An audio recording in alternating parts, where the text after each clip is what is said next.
সাইয়েদনা মূসা আলাইহিস সালাম আল্লাহর একবার জিজ্ঞেস করলেন, আল্লাহ মাইয়াকুনু জালিসি ইয়াউমাল কিয়ামা, আল্লাহ আমার সাথে কিয়ামতের দিন জান্নাতে সাথী কে হবে? আল্লাহ বললেন, জালিসুকা ফিল জান্নাতি জাজ্জার, তোমার সাথী হবে কিয়ামতের দিন বিচার শেষে জান্নাতে যখন ঢুকবা তোমার সাথী হবে একজন কসাই। কসাই চিনেন?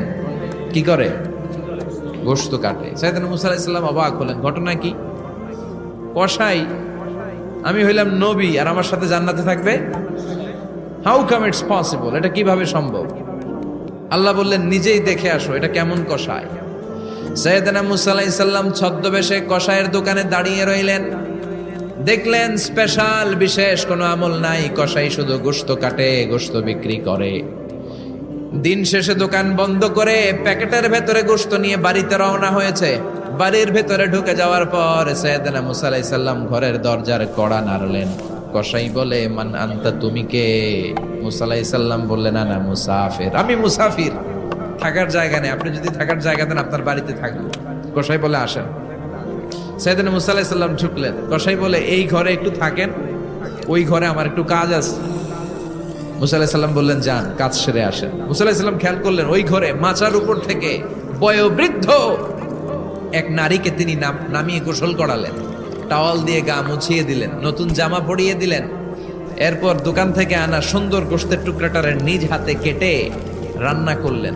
তারপর রুটি বানালেন, আর গোশত আর রুটি হাতে নিয়ে ওই মহিলার মুখে তুলে দিচ্ছেন। মহিলা খাচ্ছে, খায় আর বিড়বিড় করে কি যেন দোয়া পড়ে।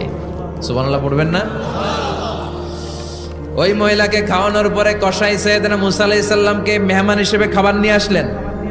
বললেন, ও পথিক, খাবার খান, সকালবেলা আপনিও চলে যাবেন, আমিও যাব আমার দোকানে, খেয়ে আপনি ঘুমিয়ে পড়েন। মূসা আলাইহিস সালাম বললেন, ততক্ষণ পর্যন্ত তোমার আনা খাবারে আমি হাত দিব না যতক্ষণ না তুমি বলবা ওই মহিলাটাকে। কসাই বলে, হাদিহি উম্মি, এটা আমার মা। হাদিহি উম্মি, এটা আমার মা। এই দুনিয়া এই মা ছাড়া আমার কেউ নাই, আমিও ছাড়া আমার মায়ের কেউ নাই। তাই প্রতিদিন দোকানের কাজ শেষ করে গোশত এনে রান্না করে আমার মারে আমি খাওয়াই। হাদিহি উম্মি, এটা আমার জনম দুঃখিনী মা। সাইয়েদনা মূসা আলাইহিস সালাম, বুঝলাম তোমার মা, কিন্তু তুমি যখন রুটি তোমার মায়ের মুখের ভেতরে তুলে দিচ্ছিলে, তোমার মা বিড়বিড় করে কি যেন পড়লো, কি পড়ে তোমার মা? কসাই বলে, আমার মায়ের একটা পাগলা দোয়া আছে। কি দোয়া? আমি জানি কশিন কালো এই দোয়া কবুল হবে না।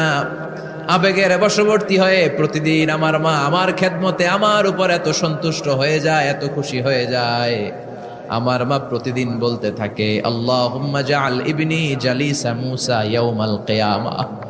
ও আল্লাহ, আমার ছেলের খেদমতে আমি এত সন্তুষ্ট, আমার ছেলের উপর আমি এতটাই রাজি খুশি। শুনেছি এই জামানার সবচাইতে বড় পয়গম্বর, বনি ইসরাইলের সবচাইতে বড় নবী, ওই নবীর নাম নাকি মূসা।